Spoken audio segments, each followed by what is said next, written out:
This is a story called The Hall of Wonders, and it was written by an American writer named Thomas Fuller, the late great Thomas Fuller. And I'm very excited because it's one of the few stories that I've stolen, borrowed, from another, with permission to tell it as often as I like. So this is how it goes.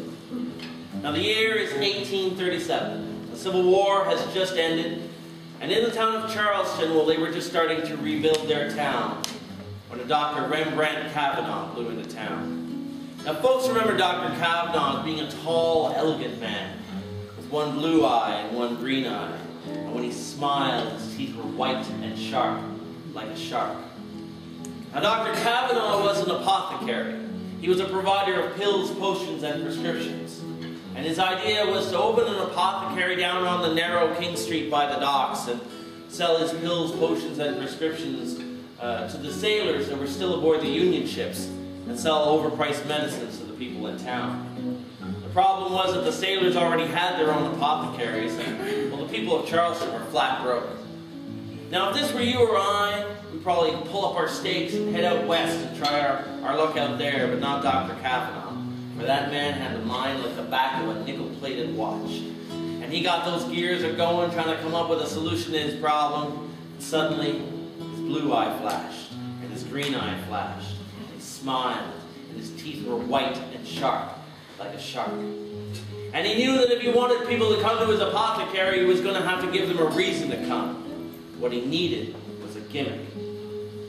Now, people at Charleston thought Dr. Kavanaugh had lost his mind. The first thing he did was he went into town and he placed an order for the largest sheet of plate glass anyone had ever heard of. Then folks spotted Dr. Kavanaugh in a rowboat going off to the Union ships, talking to the ship captains and leaving his business card. People found all sorts of reasons to go down to the narrow King Street by the docks to see what was going on there, but someone had put up black velvet curtains over the windows. So although you couldn't see what was going on inside, there was all sorts of hammering and sawing and the sound of great renovation going on.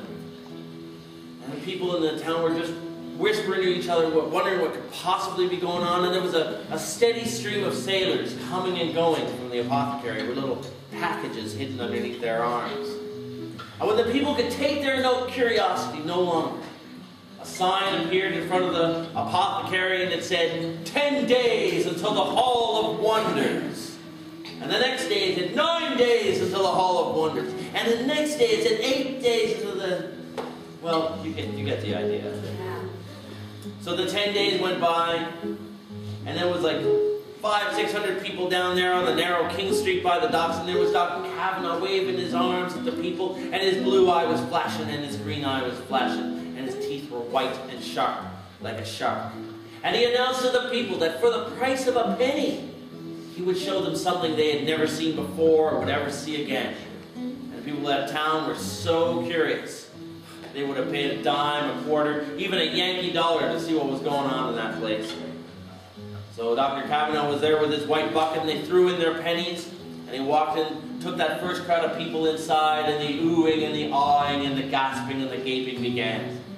The inside of the apothecary completely changed. The walls were taken down, and in their place were stacks and stacks and rows of glass tanks filled with water and fish of every size, color, and description. Beneath each tank there was a brass plaque that listed the type of fish that were there. The people went up to the windows and they tapped the glass and they looked at the fish. Now, people at Charleston had seen fish before, on a plate, or maybe on a hook. They had never seen fish swimming freely around them.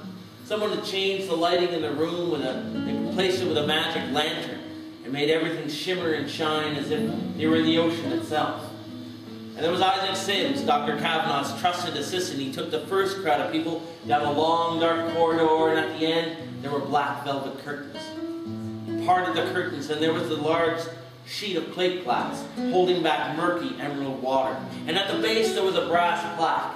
And it had a single word, and the word was mermaid. The people went up to the glass and they tapped on it, and they couldn't make out what it was. Sometimes they saw a flash of porcelain skin or a lock of blonde hair or the shine of a scale, but before they could see what it was, the curtains fell back into place. And Isaac Sims took the crowd up to the second floor where there was the apothecary, just in case there was a pill, potion, or a prescription they might be interested in. And then Dr. Kavanaugh let in the next crowd of people, and the oohing and the awing and the gasping and the gaping started all over again. Well, people in that town, they went back to the Hall of Wonders 4, 5, 6 times. And Dr. Kavanaugh started raising his rates, and soon his white bucket was filled with dimes and quarters and even the odd Yankee dollar. And the success of the Hall of Wonders might have continued to this very day if it hadn't been for the rain. But a month after the Hall of Wonders opened up, a squall came in from the sea, and the heavens opened up over Charleston, and it rained. It rained so hard that the roofs leaked. It rained so hard that mud began oozing up between the floorboards. It rained so hard that there were waves and waves of cockroaches being washed out from underneath the low-slung houses. And cats were drowning by the dozens. And rats were drowning by the dozens because they were being chased after by the cats. And it rained like that, uninterrupted, for well over a month. Now when it rains that hard upon a people, they started entertaining strange ideas. The people of Charleston wondered if they had done something to deserve all this rain. But they decided there's no way it could be them, because no town would have as many churches as Charleston had. There's just no way that people could sin that much. It had to be something new, something that happened recently. And that's when old Araminta Tucker started having her visions. Araminta Tucker was a local conjure woman, been plagued by visions all of her life. People usually paid her no mind. She was seen walking the town of Charleston, talking to people no one else could see. But now they were listening to her.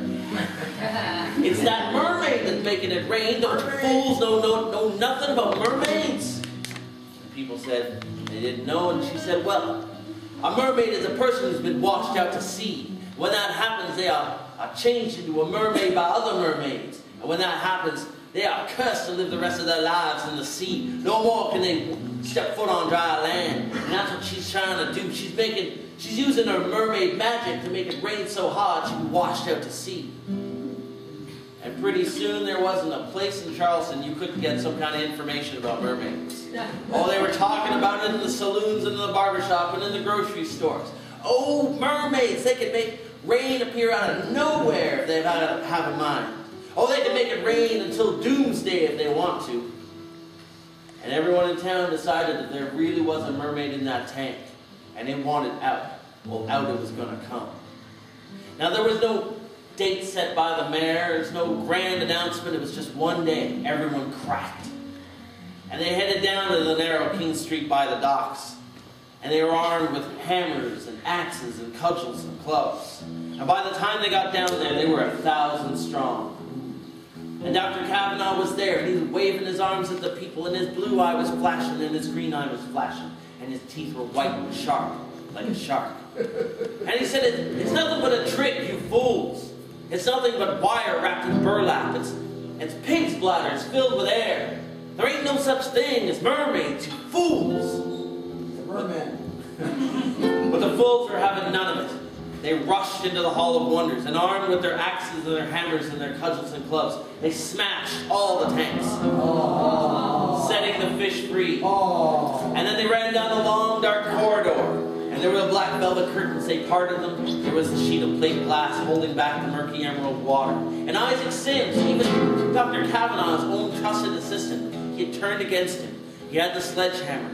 And he let fly with the sledgehammer, and he struck the plate glass in the center, and it shattered into 1,000 pieces.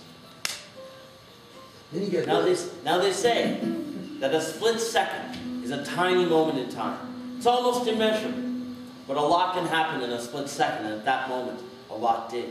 Just before Isaac Sims' sledgehammer struck the plate glass, something swam out of the murk, and if it really was wire wrapped in burlap and pig's bladders filled with air, it was an amazing piece of work.